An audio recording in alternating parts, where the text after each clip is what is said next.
In the final weeks of his life, Rob Reiner was carrying a weight that very few people around him could see. To the public, he remained the celebrated filmmaker whose career had shaped modern American cinema. To those who knew him best, especially Billy Crystal, something quieter and more troubling was unfolding behind closed doors.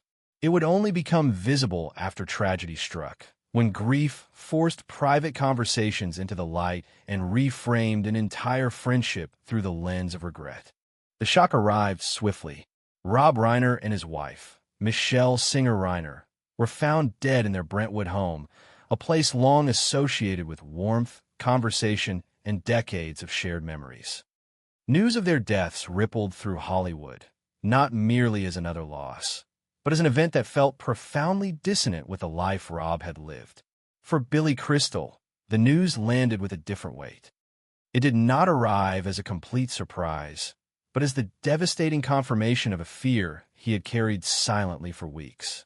Billy later spoke of a conversation that had taken place shortly before the tragedy, one that now echoed in his mind with painful clarity. According to his recollection, Rob had asked him to come over, insisting that it was not about work, not about a film, but about something personal. When Billy arrived, he sensed immediately that his friend was not himself. The familiar ease was gone. The house felt quieter than usual. Rob looked exhausted in a way that could not be explained by age or professional stress alone. When Rob finally spoke, he did so carefully, as if weighing each word. He told Billy that things inside his family had become increasingly difficult, and that he felt worn down by worries he had kept to himself for far too long. It was not anger that defined his tone, but fatigue, a father's fatigue. Rob spoke of his son Nick's struggles, of relapses and unpredictable behavior, and of arguments that left him unsettled rather than resolved.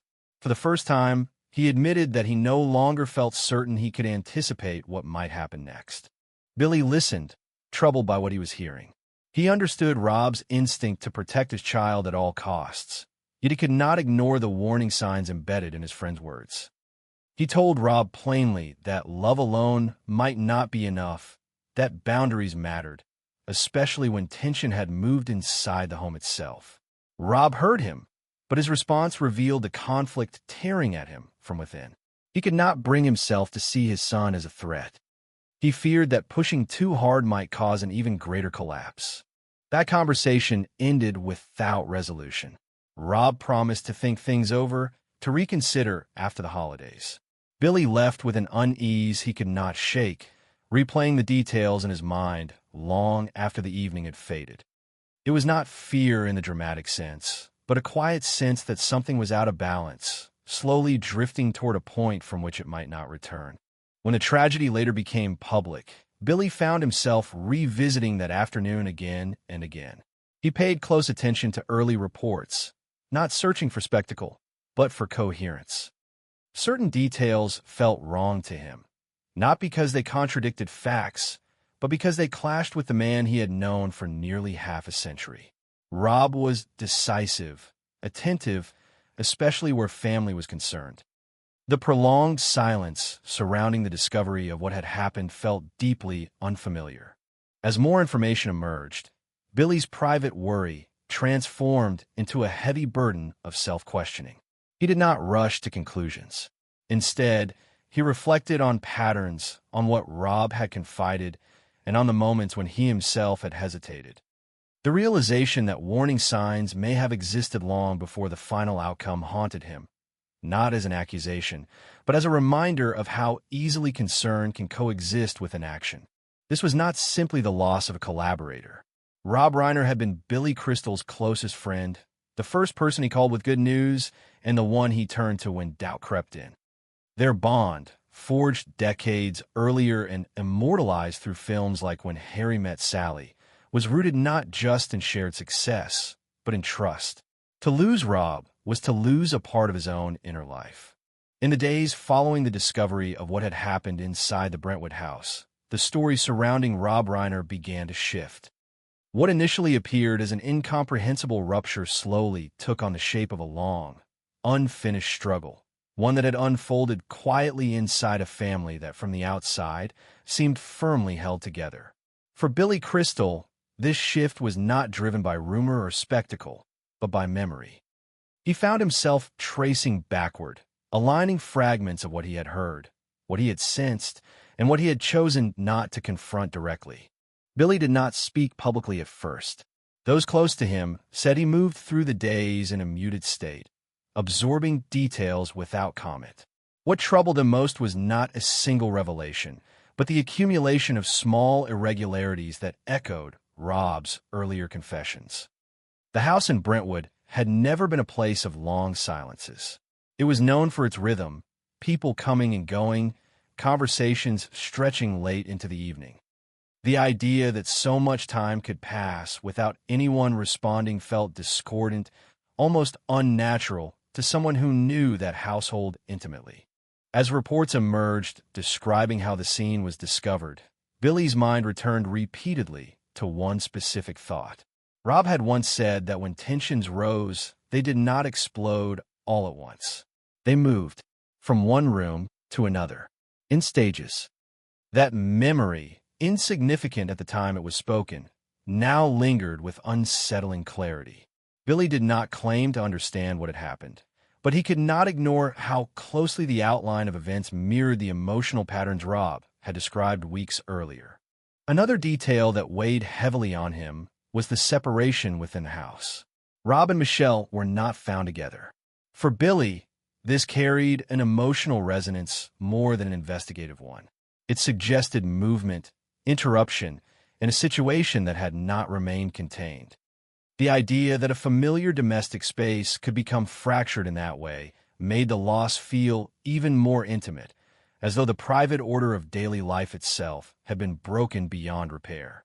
When Billy learned that Rob's son was not present when the bodies were discovered, his unease deepened. He did not rush to judgment, but the absence connected instantly to the fear Rob had once voiced, the fear of unpredictability. Rob had spoken openly about how difficult it had become to anticipate his son's reactions during moments of stress. Hearing that Nick was not there in the aftermath reopened that conversation in Billy's mind with painful intensity. Over time, additional context emerged, much of it circulating quietly within the entertainment community before reaching wider awareness.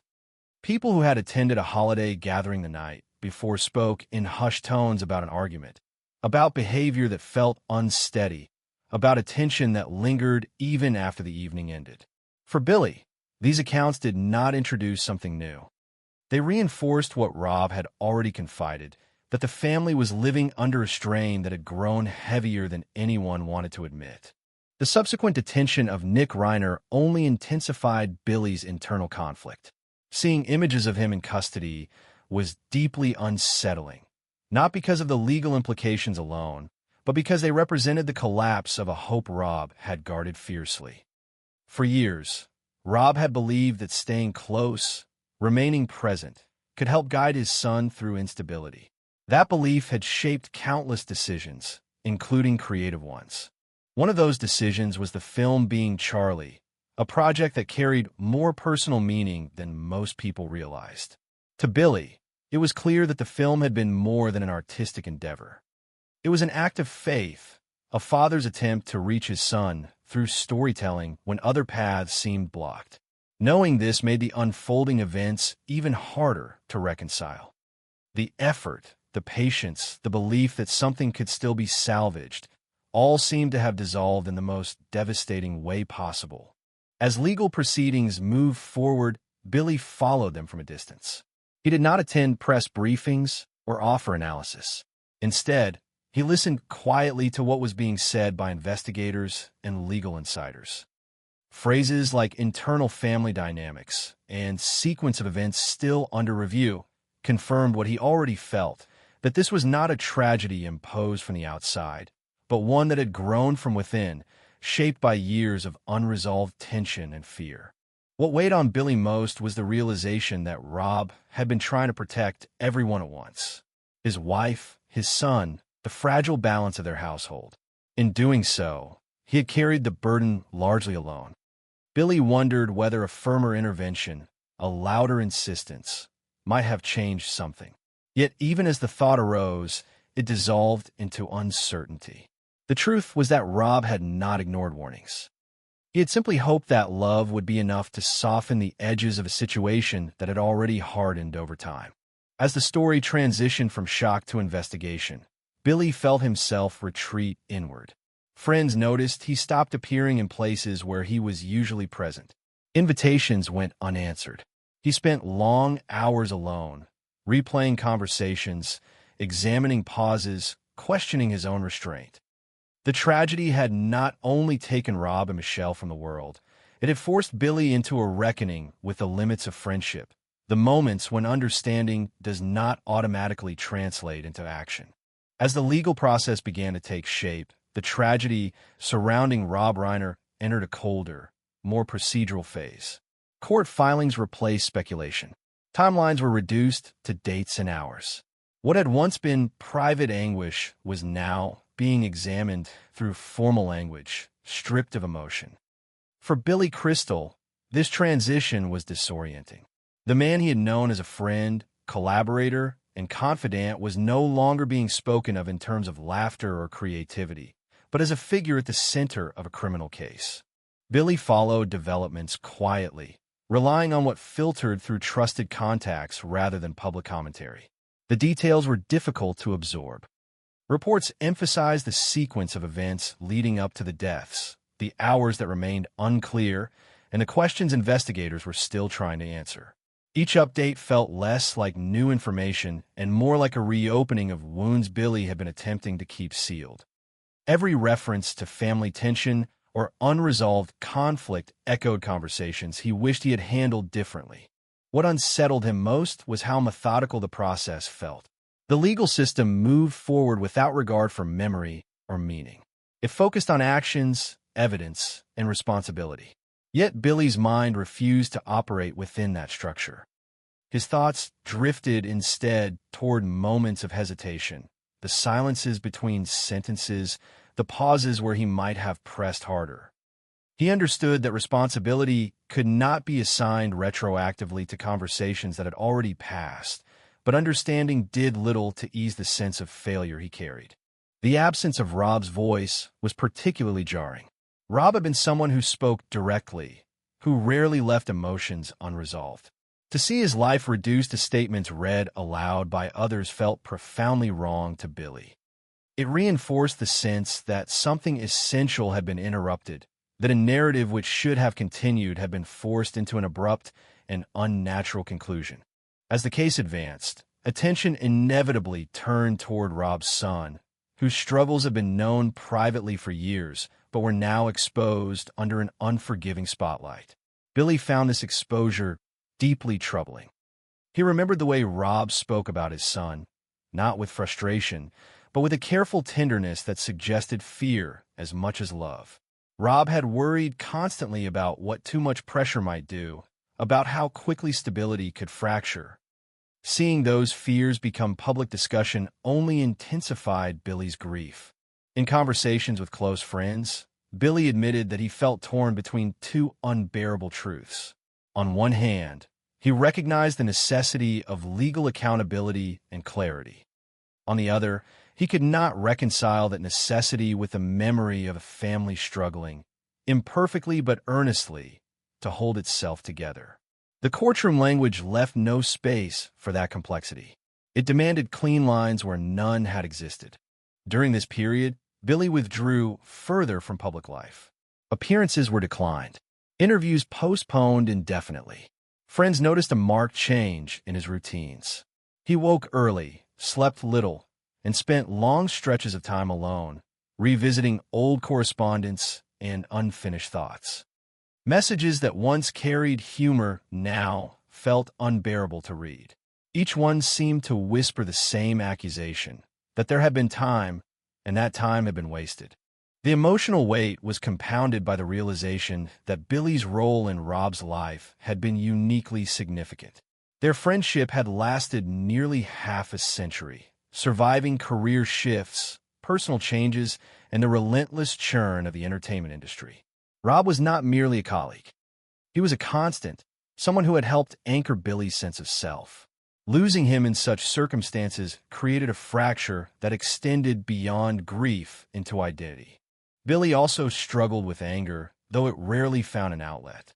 It was not directed at Rob, nor at the legal system, nor even clearly at the person accused. Instead, it turned inward. He questioned the nature of loyalty, wondering when it becomes indistinguishable from avoidance. He asked himself whether respect for a friend's autonomy had blinded him to the urgency of intervention. These questions did not seek answers. They circled endlessly, unresolved. The more Billy reflected, the more he recognized a painful paradox. Rob had trusted him enough to confess his fears, yet Billy had trusted Rob's judgment enough to step back. Each man believed the other capable of navigating the situation. That mutual trust, once a source of strength, now felt like a shared miscalculation. It was not betrayal that haunted Billy, but alignment. They had seen the same danger and responded with the same restraint. As the media continued to cover the case, Billy remained silent. Those close to him understood that speaking publicly would require a composure he did not possess.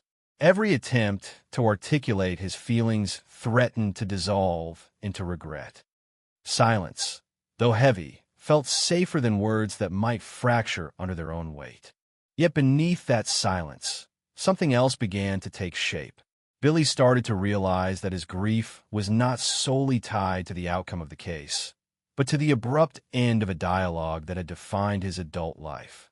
Rob had been someone with whom he could question, argue, and reflect. Without that presence, Billy was forced to confront uncertainty alone. The legal process might eventually reach conclusions, but would never answer the personal questions that mattered most to him. With time, the noise surrounding the case began to fade into a distant, persistent hum. Headlines moved on. Speculation softened into routine updates. Yet for Billy Crystal, the absence left behind by Rob Reiner only grew more pronounced. Grief did not recede. It reorganized itself, settling into the corners of everyday life where memory has the most room to breathe.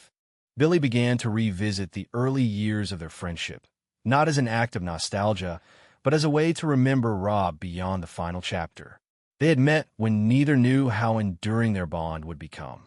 The connection was immediate, rooted in shared humor and a mutual respect for craft. Over the decades, that connection matured into something rarer than professional collaboration. It became a quiet understanding, the kind that does not require constant affirmation. As Billy reflected, he realized how much of Rob's identity had been shaped by responsibility. Rob was not only a director or a public figure. He was a husband deeply devoted to Michelle Singer Reiner, and a father who measured his own success not by accolades, but by the well-being of his children. That sense of responsibility had driven his creative choices, his activism, and the way he structured his private life. It also explained why he carried burdens silently. Rob believed that holding things together was part of who he was. This realization brought Billy a fragile kind of clarity. Rob had not been naive. He had been deliberate. He understood the risks that surrounded him. Yet he chose patience over confrontation, closeness over distance. Billy could see now that Rob's decisions were not the result of denial, but of faith. Faith that family bonds could absorb strain. Faith that time might soften what force could not. That faith, however, came at a cost. Billy recognized that Rob's tendency to protect others often meant exposing himself. He had absorbed tension so that others would not have to. He had postponed decisive action in the hope that understanding might prevail. Billy did not judge these choices harshly. Instead, he saw them as the product of love shaped by fear, a combination that rarely announces its limits until they are exceeded. In quieter moments, Billy found himself thinking about Michelle as well. She had been a steady presence, someone who balanced Rob's intensity with calm resolve. Their partnership was built on shared values and mutual respect. Losing her alongside Rob compounded the sense of injustice. It felt as though an entire center of gravity had vanished at once, leaving behind not just grief, but disorientation. As weeks turned into months, Billy began to speak more openly with a small circle of friends. These were not conversations meant for public consumption. They were halting, reflective, and often unfinished. In them, Billy explored the uncomfortable space between compassion and accountability. He acknowledged that love does not excuse harm, yet he struggled with the idea that understanding must be stripped of empathy. Holding both truths at once felt exhausting, but necessary. Gradually, Billy recognized that part of his pain stemmed from the abruptness with which the narrative had closed. There had been no final conversation where Rob reached resolution, no moment of reassurance that everything would be all right. The ending arrived without consent, leaving Billy to carry questions that had no one left to answer them. In that silence, memory became both refuge and burden. Despite this, Billy resisted the temptation to reduce Rob's life to its final events. He reminded himself, repeatedly, that tragedy does not erase meaning. Rob's work continued to exist, carrying laughter, insight, and humanity to audiences who might never know the personal struggles behind it. That work was not diminished by how his life ended. If anything, it stood as evidence of a man who understood complexity and contradiction. This perspective did not absolve the pain, but it offered balance. Billy began to see that honoring Rob meant preserving the fullness of who he was, not allowing his legacy to be overshadowed by a single, catastrophic moment. It meant remembering the generosity, the curiosity, and the unwavering belief in storytelling as a force for connection. As the months passed, grief began to take on a quieter form.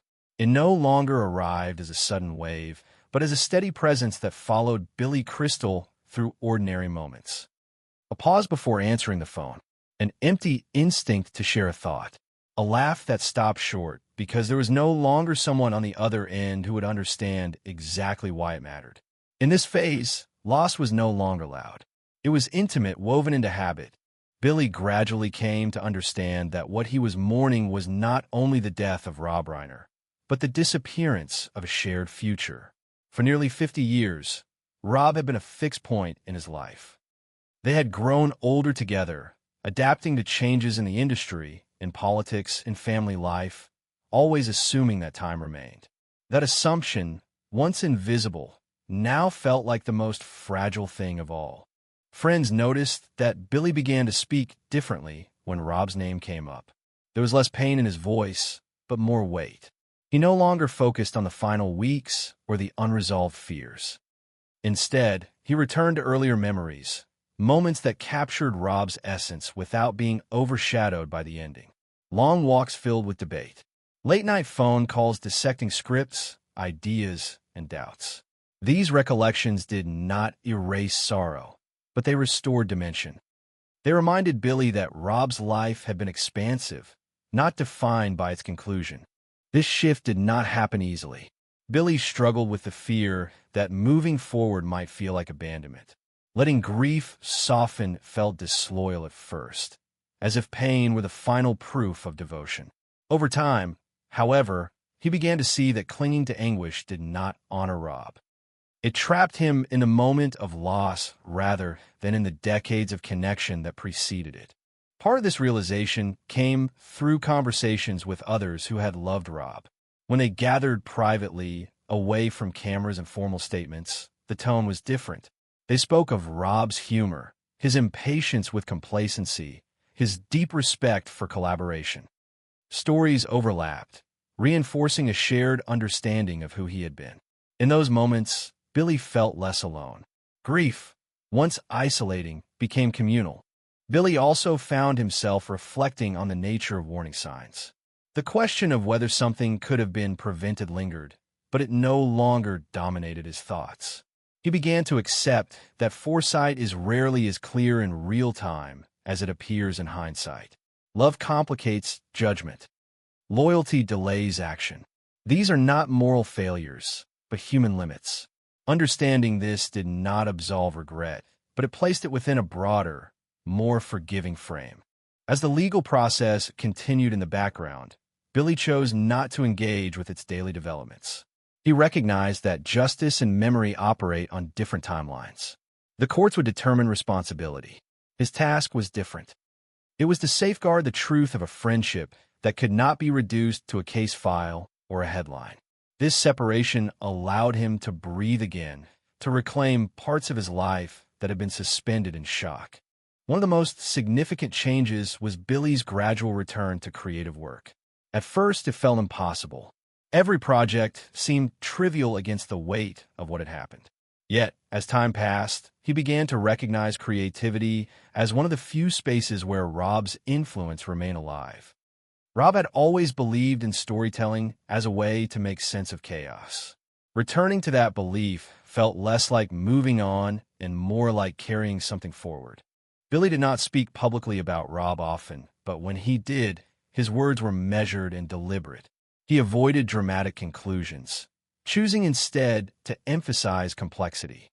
He spoke of love that tries to protect and fear that hesitates, of families that struggle privately while appearing whole from the outside. These reflections were not confessions.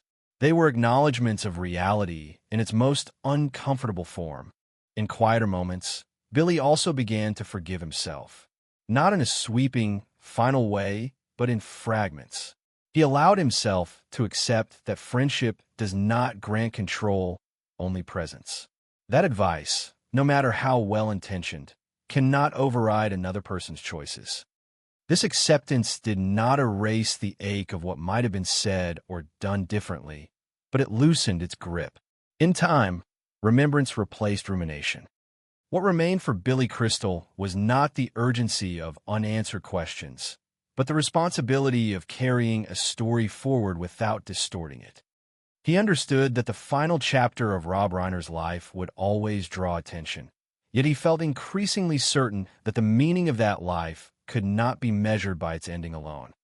Meaning lived elsewhere, in choices repeated over decades, in the way a person shows up for others when no one is watching. Billy began to notice how Rob's presence continued to surface in unexpected ways. In conversations with younger filmmakers who spoke about collaboration rather than control. In rehearsals where actors felt safe enough to take risks. In stories that balanced humor with vulnerability instead of treating them as opposites. These echoes were not accidental. They were the residue of a philosophy Rob had practiced consistently, one that valued people as much as outcomes. As Billy reflected on this, he recognized a subtle shift within himself. The guilt that once dominated his thoughts gave way to a more sober understanding of limits. Friendship, he realized, is not a safeguard against tragedy. It is a witness to it. The role he had played in Rob's life was never to manage outcomes, but to bear honest presence. That presence, though imperfect, had been real. Accepting this did not erase sorrow, but it restored proportion. There was also a growing awareness that silence had served its purpose. Billy did not need to speak often, but when he did, he spoke with care. He resisted simplified narratives and refused to assign neat lessons to a story that resisted them. Instead, he acknowledged ambiguity.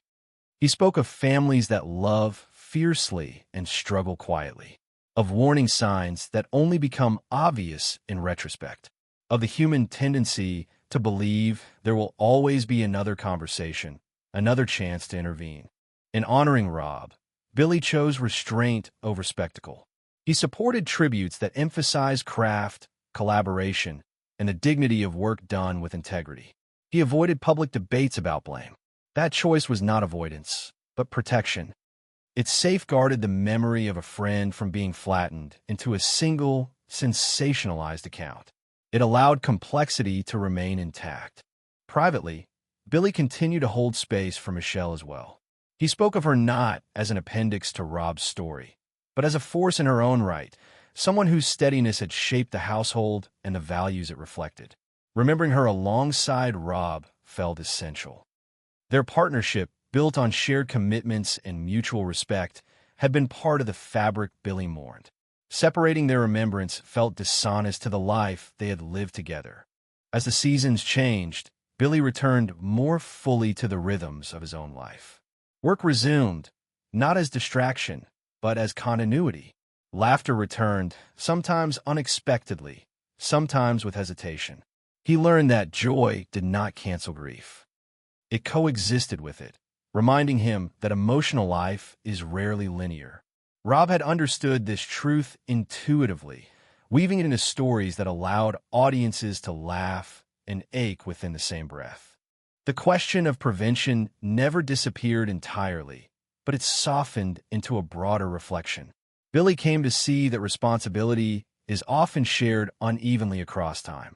Decisions made in good faith can still lead to irreversible outcomes. Recognizing this did not absolve anyone, but it did challenge the notion that clarity is always available when it is most needed. The past, viewed through loss, acquires a sharpness that reality rarely provides.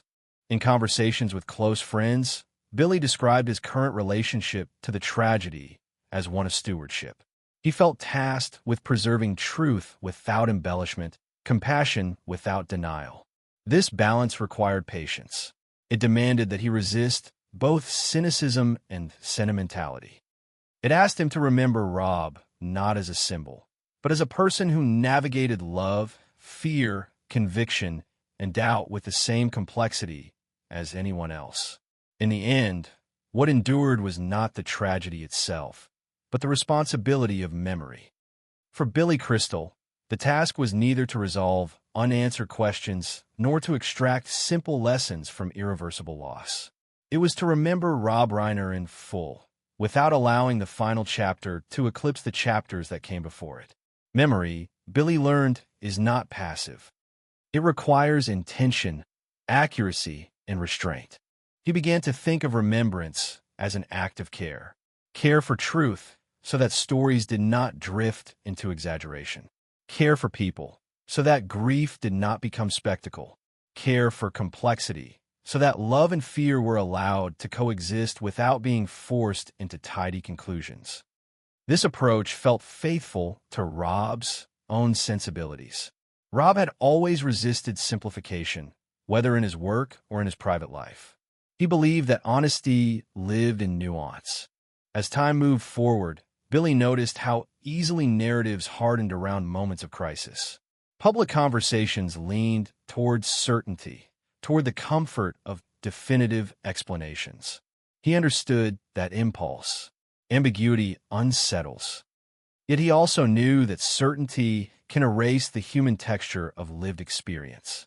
In private, Billy continued to hold onto uncertainty, not as avoidance, but as respect for realities that could not be neatly parsed. The friendship he shared with Rob had been built on conversation, not consensus. They argued, challenged each other, and laughed through disagreement. That dynamic did not end with Rob's death. It transformed. Billy found himself continuing those conversations internally, asking how Rob might have responded to an idea, a line of dialogue, a moment of doubt.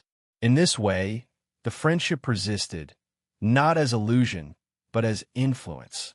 Billy also became more attentive to the quiet signals of strain in the people around him, not with the belief that vigilance could prevent every tragedy, but with a renewed sensitivity to fatigue, withdrawal, and unspoken worry.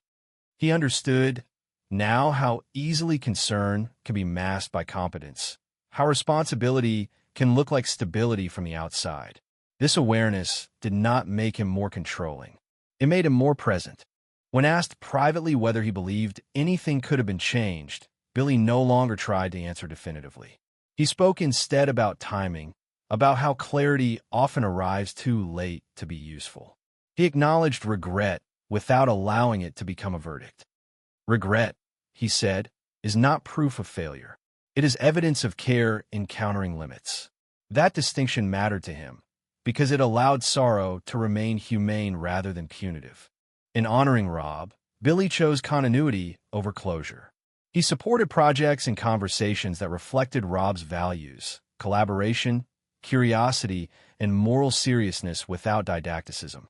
He encouraged younger artists to trust complexity, to resist fear-driven simplifications, and to remember that humor and gravity are not opposites. These were not grand gestures.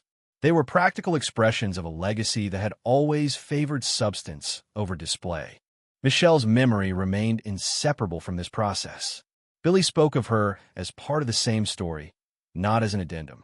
He remembered her steadiness, her intelligence, and the way she anchored the household that had welcomed so many conversations over the years. To separate their remembrance felt inaccurate. They had lived as partners, and they were remembered as such. As years continued to unfold, Billy accepted that some questions would remain unresolved, and that this was not a failure of understanding. It was the condition of being human in the presence of loss. He learned to live with the echo rather than chase an answer. In that acceptance, he found a quieter form of peace, one that did not erase pain but made room for gratitude.